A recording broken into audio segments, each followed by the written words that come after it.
नमस्कार दोस्तों, UGC net 2022 अक्टूबर के रिमेनिंग क्वेश्चंस हैं, उसके बाद ये टॉपिक ख़त्म हो जाएगा। तो पहला क्वेश्चन यही है कि the absolute potential at a point P which is 2 metre from a given point charge of +5 coulomb is given by. देखिए, ये इलेक्ट्रोमैग्नेटिक्स का क्वेश्चन है।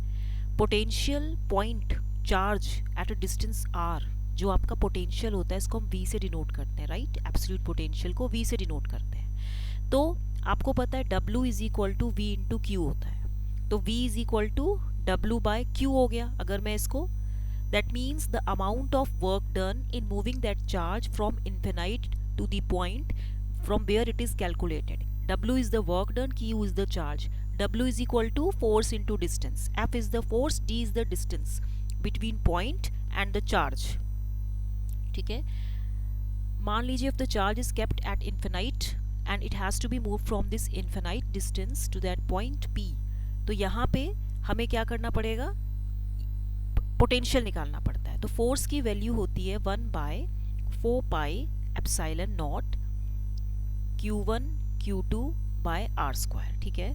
तो यहाँ पे आप देखिए, जब आप W निकालोगे तो W की वैल्यू क्या हो जाएगी, फोर्स इनटू डिस्टेंस था, राइट।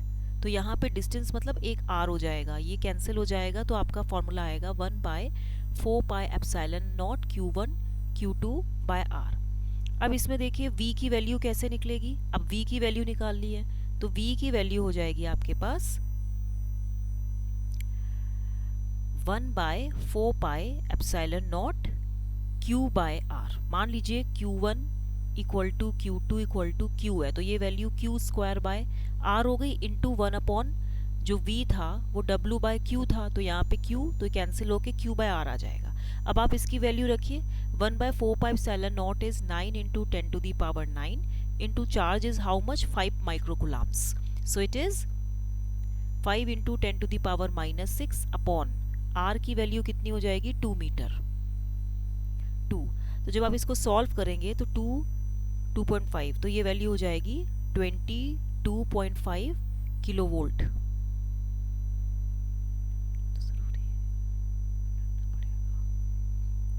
ठीक है, तो इसका जो है ए ऑप्शन सही है। नेक्स्ट क्वेश्चन है, a stepper motor has the following specifications. Step angle is 2 degree, steps per revolution is 180, number of rotor teeths दिया है, मूवमेंट पर 4 स्टेप सीक्वेंस दिया है। The following program will rotate a motor by how many degrees. देखिए, इसमें ये आपको programming दिया है। ये क्या है, इसमें आपको बताया है कि how the 8051 micro controller connection is done to the stepper motor. ठीक है, स्टेपर मोटर में कैसे ये कनेक्शन किया हुआ है।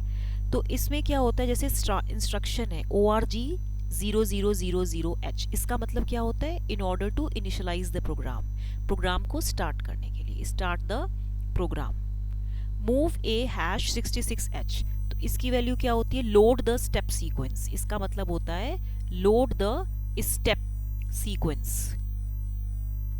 फिर वो कह रहा है मूव RO हैश 32, इसका मतलब क्या हुआ, लोड द काउंटर, इसका मतलब हुआ लोड द काउंटर। ठीक है। बैक RRA, तो इसकी वैल्यू कितनी हो जाएगी, इसका मतलब हुआ rotate the sequence, again you have to rotate the sequence. Move P1, A, इसका मतलब होता है issue sequence to the motor, issue sequence to the motor. ठीक है। उसके बाद क्या है, इसमें कॉल डिले है, कॉल डिले। कॉल डिले का मतलब क्या हुआ, insert delay between steps, insert delay between steps. फिर क्या है, DJNZ, इसका मतलब होता है decrement the counter, decrement the counter. And मतलब एंड दी प्रोग्राम। तो जो काउंट इन R0 है आपका, ये जो आपका R0 में जो काउंट है, ओके, कहाँ पे है आपका, यस।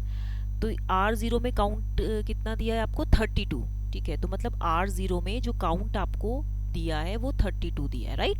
अब it specifies the number of step sequences executed, number of step sequences executed, ये बता रहा है वो। तो a single step जो है it produces a rotation of 2 degree on a single step। ये step angle मतलब on a single step it produces a rotation of 2 degree। तो rotation of motor कितना होगा, it will be 32 into 2 degree मतलब 64 degree. तो answer क्या होगा आपका, first option 64 degree, right. Next question है, what is the operation performed by following ALP of 8051। देखिए 8051 माइक्रो कंट्रोलर जो होता है it is the CISK based Harvard architecture, CISK complex instruction set पर कंप्यूटर।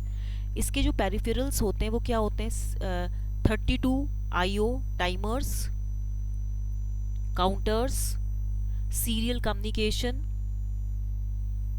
एंड इसमें मेमोरीज होती हैं, right.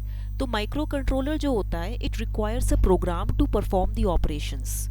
इसे उन ऑपरेशंस को परफॉर्म के लिए एक प्रोग्राम चाहिए that require a memory for saving and to read the functions. जहाँ पे आप डेटा स्टोर करोगे वहाँ पे एक मेमोरी चाहिए and to read the function. तो 8051 माइक्रो कंट्रोलर जो है it consists of RAM and ROM memories. ये किसका बना होता है, रैम एंड रोम मेमोरीज का, in order to store the instructions, ठीक है। तो जो जैसे CLR-A है, अब CLR-A के लिए आप देखिए it clears the accumulator value. इसका मतलब क्या है कि it clears the accumulator value and make all bits set to 0। It means ये सारे बिट्स को क्या कर देगा, 0 कर देगा, ठीक है। मूव R1 हैश 100H, इसका मतलब हैश सिंबल जो होता है it represents the value being data. Hash का मतलब क्या होता है, वैल्यू, बीइंग जैसे इसमें कोई डेटा आ गया, ठीक है। Now this instruction means the value 100H जो है it is move to the register R1, ठीक है। तो यानी कि R1 में कौन सा डेटा आ गया, 100H, ठीक है। अब आप देखिए move R7 hash 21H, this instruction means कि जो वैल्यू, ये हैश मतलब वैल्यू, जो वैल्यू 21H है it is moved to the register R7, ठीक है। तो R7 की वैल्यू अब कितनी हो गई इसमें, 100। दिस इंस्ट्रक्शन मीन्स कि जो वैल्यू 21H है it is move to the register R7। तो यहाँ पे सॉरी इधर थोड़ा सा ये 21H ही आएगा इसमें। उसके बाद ये कह रहा है again move at the rate R1, A, फिर इंक R1 फिर DJNC। देखिए द अबव इंस्ट्रक्शंस जो move at the rate R1, A है it will copy the contents. इसका मतलब क्या होता है, ये कॉपी करेगा। It will copy the contents of memory whose address is in R1 to the accumulator. R1 से डेटा को वो एक्यूमुलेटर में कॉपी करेगा। INR जो ये आपका INCR1 है it increments the register value by 1 के द्वारा ये एक रजिस्टर वैल्यू को इंक्रीमेंट करेगा। DJNC में क्या होता है कि इट डिक्रीमेंट्स द रजिस्टर R7, ये R7 को डिक्रीमेंट करेगा बाय 1, ठीक है। And jump to the step 4 if the value in R7 is not 0। अगर R7 में वैल्यू 0 नहीं है देन लूप जो होगा ये कंटिन्यू करेगा, loop continuous until the value in R7 decrements to 0। जब तक R7 की वैल्यू 0 तक नहीं डिक्रीमेंट होती है तब तक लूप कंटिन्यू होता रहेगा, मतलब ये स्टेप 4 पे जाएगा, ठीक है। तो from the above steps it is clear कि जो above program है it clears the 21 RAM locations starting from address 100H। it means इसका जो right answer होगा वो फर्स्ट ऑप्शन होगा। इस प्रोग्रामिंग से इसने बोला what is the operation performed, ये जो होगा जैसे मैंने आपको बताया ना कि it decrements the register R7 by 1 and jump to the step 4। step 4 आपका कौन सा है, कायदे से तो ये step 4 है, ठीक है। और ये लूप को कंटिन्यू करता रहेगा जब तक कि R7 0 ना हो। ये it will jump to the step 4 ये होगा, ठीक है, until the R7 decrements to 0, ठीक है। तो यहाँ पे आप देखिए इसका मतलब यही हुआ कि it clears the 21 RAM locations starting from address 100H। Next question है इन अ वर्जन ऑफ 8051, देखिए इस बार UGC नेट में प्रोग्रामिंग आई है 8051 से रिलेटेड। The crystal frequency is 12 MHz, find the time delay associated with the loop section of the following delay sub routine, consider the machine cycle last 12 clock cycles of the crystal frequency. देखिए crystal frequency 8051 की कितनी है, 12 MHz। This is your crystal frequency, तो यहाँ पे period of machine cycle जो होगा, period of machine cycle for 8051 वो क्या होगा, 12 megahertz by 12, that is 1 microsecond. तो मशीन साइकिल जो for a system of 12 megahertz is 1 microsecond. तो इंस्ट्रक्शन जो इसमें इंस्ट्रक्शंस दिया है, मशीन साइकिल बता रहा है दैट लास्ट, इसने बोला है consider the machine cycle last 12 clock cycles of the crystal frequency. ठीक है, तो यहाँ पे देखिए डिले आपका machine cycle move R3 hash 20 है, नूप का 1 है, नूप का 1 है, नूप का 1 है मशीन साइकिल, DJNZ R3 का 2 है, इसका भी 2 है। तो यहाँ पे जो टाइम डिले है associated with the loop section of delay sub routine, ठीक है, वो आप कितना हो जाएगा देखिए 200 जो आपको दिया है value into number of machine cycles 1 + 1 + 1 + 2, ठीक है, ये हो जाएगा इनटू 1 माइक्रोसेकेंड। तो ये हो जाएगा 200 × 5 × 1 माइक्रोसेकेंड्स। तो 5 2 जा 10, 1000 × 10 की पावर -6, 10 की power -3 is equal to 1 millisecond. तो ऑप्शन 2 जो है आपका सही है, 1 millisecond is the right answer. इसके लिए आपको थोड़ा 8051 की प्रोग्रामिंग पढ़नी पड़ेगी, वो मैं बताऊंगी। नेक्स्ट क्वेश्चन है which one is not the feature of 8051। देखिए मैंने आपको बताया था कि 8051 जो होता है इसमें 64 किलोबाइट की एक्सटर्नल प्रोग्राम मेमोरी होती है, एक्सटर्नल प्रोग्राम मेमोरी होती है। 4 किलोबाइट की इसमें ऑन चिप में जो जितनी मेमोरी होती है 4 किलोबाइट की होती है। तो 64 किलोबाइट की एक्सटर्नल डेटा मेमोरी भी होती है इसमें, 64 किलोबाइट की एक्सटर्नल, ये तो प्रोग्राम मेमोरी थी, एक्सटर्नल डेटा मेमोरी होती है, एंड 128 बाइट्स की ऑन चिप डेटा मेमोरी होती है। ठीक है, डेटा मेमोरी होती है। अब 8051 माइक्रो कंट्रोलर की जो मेमोरी है इट इज डिवाइडेड इनटू, ये जो इसकी 8051 की मेमोरी है ये 2 मेमोरीज में डिवाइडेड है, एक प्रोग्राम की मेमोरी और एक आपकी डेटा मेमोरी। तो एन 8051 ठीक है, तो प्रोग्राम मेमोरी जो होती है ये आपकी रॉम होती है, प्रोग्राम मेमोरी आपकी कौन सी हो गई, रॉम हो गई। ठीक है, ये जो है आपकी ये रॉम हो गई। अब ROM is used to permanent storage of memory to be executed, while जो डेटा मेमोरी जो होती है ये आपकी RAM होती है, ROM आपकी प्रोग्राम मेमोरी होती है।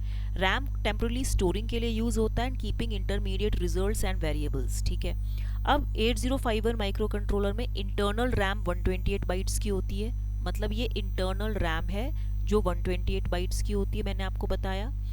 4 किलोबाइट की ROM होती है, 4 किलोबाइट की ROM होती है, फिर उसमें टाइमर काउंटर 2 होता है, टाइमर या जो काउंटर की संख्या होती है वो इसमें 2 होती है। नंबर ऑफ इंटरप्ट्स इसमें 5 होते हैं। आईओ पिन्स इसमें जो होते हैं, IO pins number of input output pins 32 होता है, और जो सीरियल पोर्ट होता है इसका वो होता है 1।